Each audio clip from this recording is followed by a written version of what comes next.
ओम गणेशाय नमः। ओम नमः शिवाय। मैं निखिल ज्योतिष आचार्य आप सभी का मेरे चैनल पर पुनः स्वागत करता हूं। आशा करता हूं कि आप सभी स्वस्थ होंगे। महादेव की कृपा आप सभी पर सदैव बनी रहे। ये वीडियो कुंभ यानी कि एक्वेरियस के लिए बहुत विशेष है, क्योंकि वीडियो है आने वाले सप्ताह यानी कि 13 से 19 जनवरी 2025 के साप्ताहिक राशिफल के बारे में। कैसा रहेगा आने वाला सप्ताह कुंभ के लिए। जो मेरा साप्ताहिक राशिफल होता है वो प्रमुखतः चंद्रमा और उनकी गति पर आधारित होता है। चंद्रमा एक ऐसे विशेष ग्रह हैं जो बहुत तेज गति से भागते हैं और करीबन 2.25 से 2.5 दिन में राशि बदल लेते हैं। तो स्वाभाविक है कि पूरा हफ्ता जो कि 7 दिन का होता है उसमें कई बार उनका राशि परिवर्तन होगा। चंद्रमा मन के कारक है और उनकी विशेषता ये होती है कि जिस भी भाव में जाते हैं उसको एक्टिवेट कर देते हैं। इसी कारण से हमारे हर एक्टिविटी पर, डे टू डे एक्टिविटी पर उनका प्रभाव या इम्पैक्ट बहुत ज़्यादा होता है। इसीलिए साप्ताहिक राशिफल की विशेषता बहुत ज़्यादा होती है। किस प्रकार से आने वाले सप्ताह को प्लान आउट करें, क्या संभाविता अच्छा हो सकता है, क्या संभाविता बुरा हो सकता है, इसको जानें, विचार करें और अपने जीवन में इस ज्योतिष शास्त्र के द्वारा थोड़ी सी गाइडेंस प्राप्त करें। इन सभी चीज़ों के लिए कि जो साप्ताहिक राशिफल है अति विशेष होता है। यदि आपकी लग्न राशि या चंद्र राशि कुंभ है, दोनों ही गाइडेंस के लिए इस राशिफल को देख सकते हैं। जहाँ से आपको ज़्यादा सूट करता है, लेट करता है, वहाँ से इसको ऑब्जर्व कीजिए। व्यक्तिगत तौर पे मेरा मानना है कि लग्न राशि देखेंगे तो अच्छा है। इनकेस आपको नहीं पता अपनी लग्न राशि तो चंद्र राशि से भी इसको ऑब्जर्व कर सकते हैं। तो शुरू करते हैं अत्यंत महत्वपूर्ण साप्ताहिक राशिफल का। चंद्रमा 5वें भाव में रहेंगे यानी कि मिथुन में 13 तारीख को, और 14 तारीख सुबह के 5 तक उनका गोचर वहीं पर रहेगा। चंद्रमा का पंचम भाव में आना एक प्रकार से अच्छा ही माना जाता है। ये लक्ष्मी स्थान है और चंद्रमा को इंदु कहा जाता है। इंदु भी एक प्रकार से लक्ष्मी का ही स्वरूप है। तो इसलिए चंद्रमा का पंचम भाव में आना एक प्रकार से धन आगमन, लक्ष्मी, धन प्राप्ति, इसका योग बन जाता है। यहाँ पे सूर्य की पूरी दृष्टि होंगी, पूरी किरणें होंगी सूर्य की, तो ये पूर्णिमा योग बन गया। और कहाँ से बन रहा है पूर्णिमा योग? लाभ स्थान से। तो ये लाभ दिखा रहा है और सूर्य सप्तमेश है यानी कि बिजनेस में लाभ होगा, आपके पति या पत्नी को लाभ हो सकता है। यहाँ पे बुध का प्रभाव भी है और बुध क्या है? बुध अपनी ही राशि को देख रहे हैं, लक्ष्मी स्थान को, और बैठे हैं लाभ स्थान में। और ये बुध अष्टमेश भी है यानी कि अचानक से धन की प्राप्ति। तो हफ्ते का शुरुआती भाग बड़े धन की ओर इशारा कर रहा है, बड़े धन की प्राप्ति दिखा रहा है, अचानक से धन की प्राप्ति दिखा रहा है। सूर्य का प्रभाव है यानी कि सरकारी कार्यों में लाभ, सरकारी कार्यों में पूर्णता। तो हफ्ते का शुरुआती भाग जो है वो आपका काफी विशेष दिख रहा है। माइंड भी एक्टिव रहेगा, क्रिएटिव रहेगा, सकारात्मक रहेगा। नवांश कुंडली बहुत अच्छा टाइम दिखा रहा है। ऐसा लग रहा है कि बहुत सरलता से बड़ी बड़ी चीजें सॉल्व हो जाएंगी। दशांश कुंडली कार्य क्षेत्र में कुछ नया करने का मौका मिलेगा, बिजनेस काम बढ़ेगा, नया काम मिलेगा और एक प्रकार से नई सोच डेवलप होती हुई दिख रही है। लव लाइफ बहुत कुछ बदलिएगा मत, जैसा चल रहा है चलने दीजिएगा।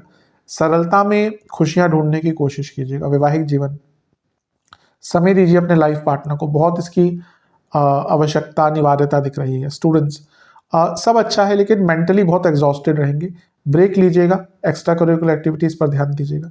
सेहत की जहाँ तक बात है, पेट के रोग और हड्डियों के रोग तंग करेंगे।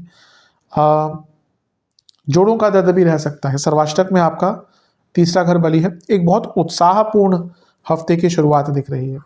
चंद्रमा आपके 6ठे भाव में आ जाएंगे यानी कि कर्क में 14 तारीख सुबह के 5 बजे, और 16 तारीख दिन के 1 तक वहीं पर रहेंगे। चंद्रमा का 6ठे भाव में आना एक प्रकार से मिश्रित माना जाता है, बहुत अच्छा नहीं, बहुत बुरा नहीं। यहाँ पर चंद्रमा विपरीत राजयोग बना रहे हैं और मैं हमेशा कहता हूँ कि चंद्रमा का विपरीत राजयोग कोई बहुत विशेष नहीं होता, लेकिन हाँ छोटे मोटे कार्यों को पूर्ण कर सकता है। मंगल भी है साथ में, जो नीच के हैं, वक्री हैं, और 6ठे घर में और भी स्ट्रांग हो गए। और मंगल जो है वो आपके दशमेश हैं और मंगल आपके त्रियेश हैं। तो करियर में कोई प्रॉब्लम आ रही थी, करियर में कुछ चुनौतियाँ आ रही थी, उनको सॉल्व कर पाएंगे। लीगल प्रॉब्लम्स बहुत अच्छा टाइम है।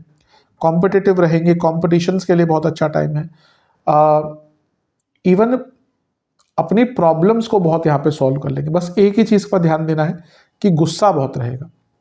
राहु का प्रभाव भी है, मंगल का प्रभाव भी है। कहाँ पे कब कैसे रिएक्ट कर जाए आपको खुद नहीं पता होगा, और इस गुस्से के कारण ना कभी कभी बने बनाए काम बिगड़ जाते हैं।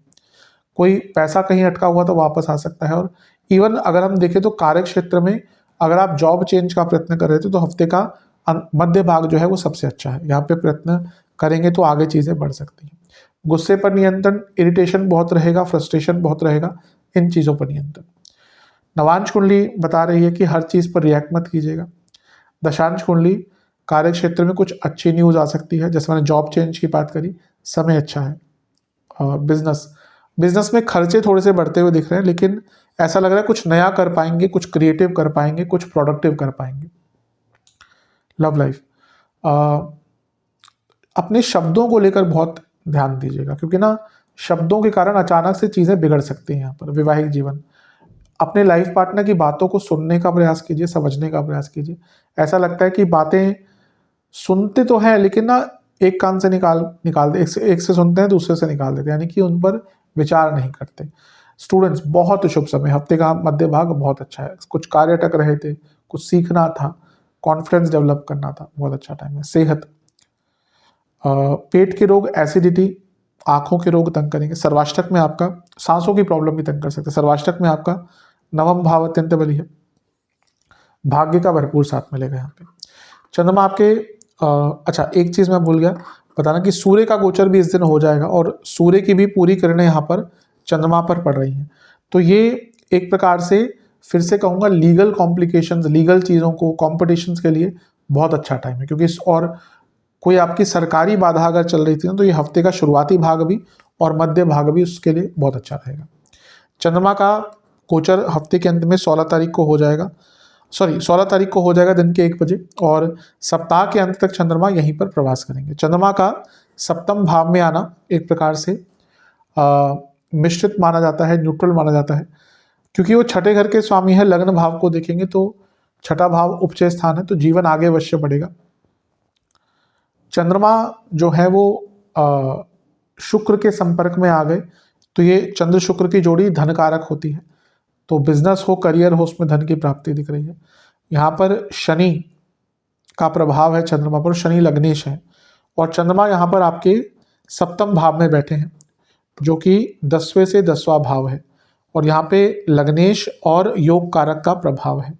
तो हफ्ते के अंत में आपके पद प्राप्ति, प्रमोशन के योग भी अच्छे बन रहे हैं, यानी कि कुछ अच्छा कार्य कर सकते हैं, रिकॉग्निशन मिलेगा।